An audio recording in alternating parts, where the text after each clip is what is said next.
When you are trying to improve your health, I think one of the greatest challenges is figuring out where to begin. So when I think about overall health, I really like to look at it as this 5-tier pyramid, where at the bottom we have sleep, followed by stress relief or stress resilience, meaning that your body is saying, oh, that was stressful, but now you've given me the message that I can calm down, I can relax, rather than living in this state of fight or flight, saying that was stressful, yep, still stressful, yeah, I'm living up here. So we want to support that stress resilience, and then we look at water or hydration, then food, then movement. So what I find is that when I'm working with a lot of clients, they're working from the top down rather than from the bottom up. So when it comes to enhancing your overall health and achieving your goals, please start to think about what is your quality of sleep? What are you incorporating for sleep hygiene?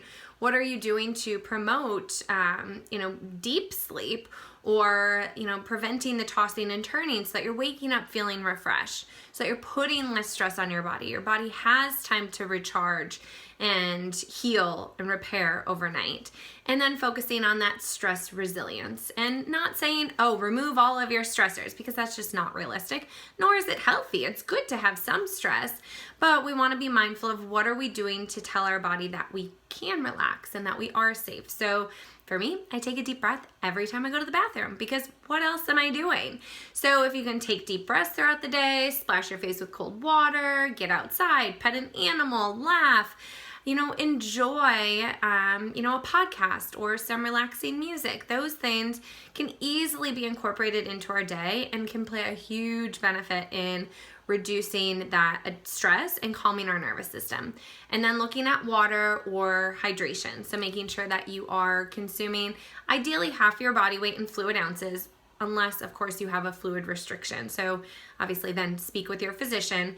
But for most of us, we're aiming for half of our body weight. So if you weigh 150 pounds, you'd want to aim to consume 75 ounces of water a day, and ideally from still water. I find that individuals who consume, and myself personally, not everyone, so you can do an experiment on yourself, but if I'm consuming carbonated or sparkling water, it does not hydrate me the same. My pee will be pretty yellow.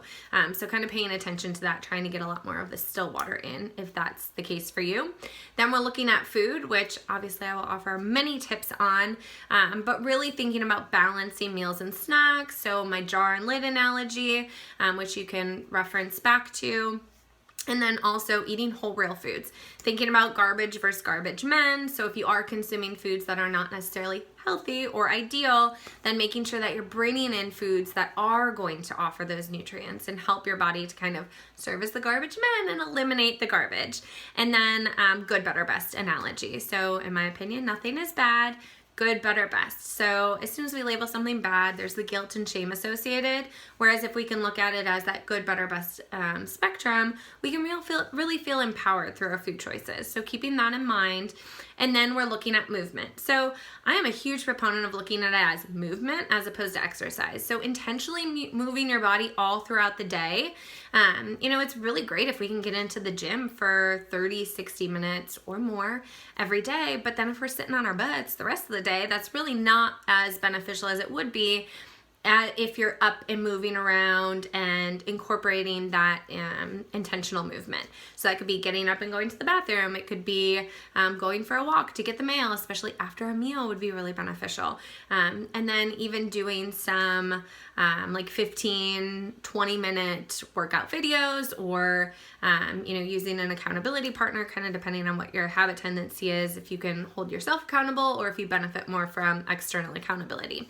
But really keeping those factors in mind and not overwhelming yourself and thinking that you have to do all of it at one time, but working from the bottom up. So if you're going to prioritize anything, start with your sleep and then move on to stress relief, water, food, movement, rather than working your way in the opposite direction.